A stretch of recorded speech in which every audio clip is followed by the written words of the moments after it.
Hello hi guys welcome to a नुआ blog पुणी एक नुआ ब्लॉग को स्वागत। ओडिया नूतन नुआ वर्ष अनेक अनेक शुभेच्छा सहित शुभकामना ता सहित पणा संक्रांति अनेक अनेक शुभकामना। बैसाख मास तो स्टार्ट हो गलानी समस्ते निज निज गाँव छकरे गोटे गोटे माठिया रखु पानी रे जमी जो लोक मैंने जीवासा कर पीवा पानी पीवा पाइबे धर्म हम धर्म तो हम आउ साटिस्फैक्शन लगे बस आउ समस्त निज निज घरे मध्य पणा तैयारतु पणा संक्रांति दिन निहाती भाव पणा खातु। धन्यवाद।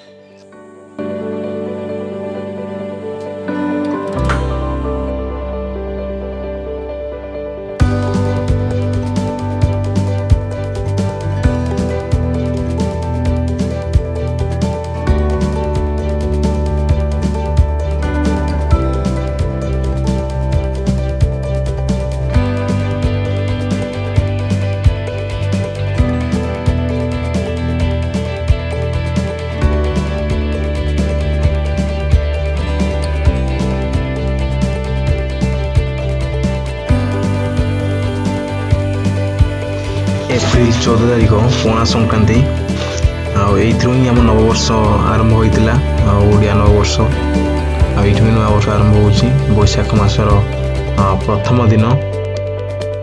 तो जमती कथार कहुए कि बैशाख मासरे दान कले कि पुण्य मिले तो से हिसाब से आगु हो आसी बैशाख मासरे तो बहुत जोर टाण खरा होता है लोक मैंने शोष रे माने थांती ठीक भाव में पानी पाई पारि न तो पानी अवेलेबल है बट किसी अंश जगह पानी तो पाऊना तो निहाती भाव में स्टार्टिंग रु बैशाख मासर आरंभ रु पणा दान करा जाए जहाँकि पुण्य मास मध्य कहुए तेणुक जो समस्त ओडिशार सब प्रांत में पणा संक्रांति दिन पणा ही तैयारी करा जाए समस्त को दान भी करा जाए जो प्रांत को जीवे ओडिशार से निहाती भाव पणा पाइबा पणा संक्रांति दिन ता सहित किसी अंश जगार आप देखिपे बैशाख मासरे छक मानक गोटे गोटे माटिया थी माटीर माटिया से पानी रखाई थाए कौन पाई रखाई थाए ना आप बैशाख मासरे जेकोसी जगह आप जाऊे विजिट करने कि बुलापी जाऊे सुसर होते निहाती भाव से जाकि आप पानी पीवे आम भी पीऊँगी आपने पीऊे तो निहाती भाव में जो मैंने भी देखुं चैनल माध्यम अनुरोध करुँची जदि भी केवे करना निहाती भाव में आप प्रयास करूँ जुग को आग को बढ़ातु हेल्प पीपुल ऑलवेज आपण हेल्प सब ऑलवेज मिल लोक मान साहाय्य कले ही आपको साहाय्य मिल जाहू नेताजी यूथ क्लब सब सदस्य मैंने एकत्रित होगी आज गोटे भल प्रयास जारी रखीचु एमती प्रयास जारी रखिदेबू समस्ते मिसिक जाऊ पणा तैयारी करके समस्त आज आम प्रदान करुचु।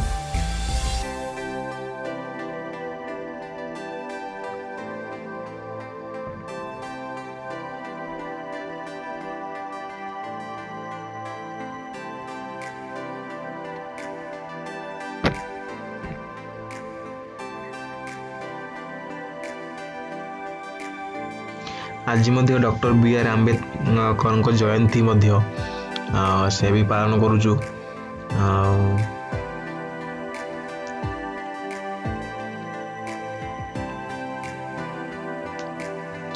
खुशी लगे सबुठू बस रे दे सारा पर आमको कहले धन्यवाद जनइले से जो संतुष्टि मिला कौटी भी नाई से आनंद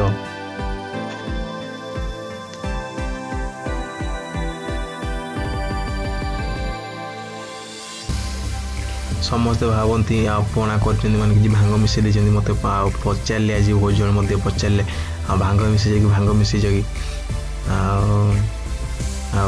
बोधे डाउट सेमती माने कौन हो कि नहीं भांग माने पणा दौरान माने भांग ही थी समस्त मना कलु छोट रू बड़ वृद्धा बन समय खाऊँ पीऊँ से गुड़ाक आम मिसेवा कहीं जाओ खुशी खाइले।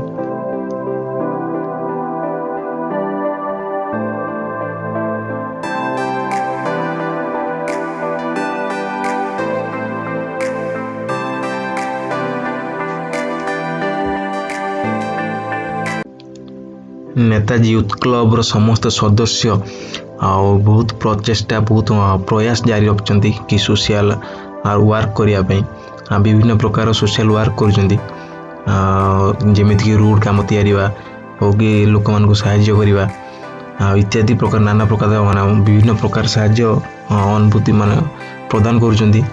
ବହୁତ ଖୁସି ଲାଗୁଛି ସେ ଭିତରେ ମୁଁ ବି ଇନଭଲ୍ଭ ହେଇକି ଅଛି।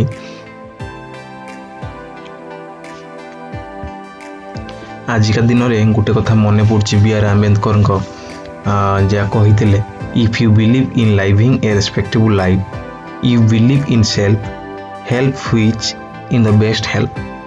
ସବୁବେଳେ ଏଇ କଥାଟା ରିମେମ୍ବର ହେଇକି ରୁହେ ମାଇଣ୍ଡରେ ସବୁବେଳେ ଷ୍ଟ୍ରାଇକ୍ କରୁଥାଏ। ଆଉ ସବୁବେଳେ ହେଲ୍ପ କରନ୍ତୁ ଲୋକମାନଙ୍କୁ।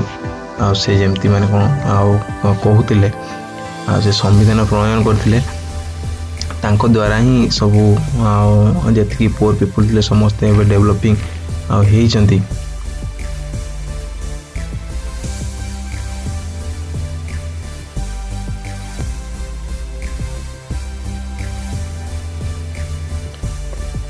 ଆଜି ମଧ୍ୟ ହନୁମାନଙ୍କ ମଧ୍ୟ ଜୟନ୍ତୀ, ଯେଉଁମାନେ ହନୁମାନଙ୍କ ଭକ୍ତ ଥିବା ଯେ ହନୁମାନଙ୍କୁ ମଧ୍ୟ ପୂଜା କରୁଛନ୍ତି। ଖୁବ୍ ସୁନ୍ଦର ଲାଗିଲା। ଯଦି ଭିଡ଼ିଓ ଭଲ ଲାଗିଲା ନିହାତି ଭାବରେ ଲାଇକ୍ ସେୟାର ସବସ୍କ୍ରାଇବ୍ କରିବେ। ଲୋକମାନଙ୍କୁ ସାହାଯ୍ୟ କରନ୍ତୁ, ଲୋକମାନଙ୍କୁ ହେଲ୍ପ କରନ୍ତୁ। ଆପଣମାନଙ୍କୁ ଅନୁରୋଧ, ଯଦି ଭିଡ଼ିଓ ଲାଗିଲା ନିହାତି ଭାବରେ କମେଣ୍ଟ ସେକ୍ସନରେ ଜଣାଇବେ କେମିତି ଭିଡ଼ିଓ ଭଲ ଲାଗିଲା।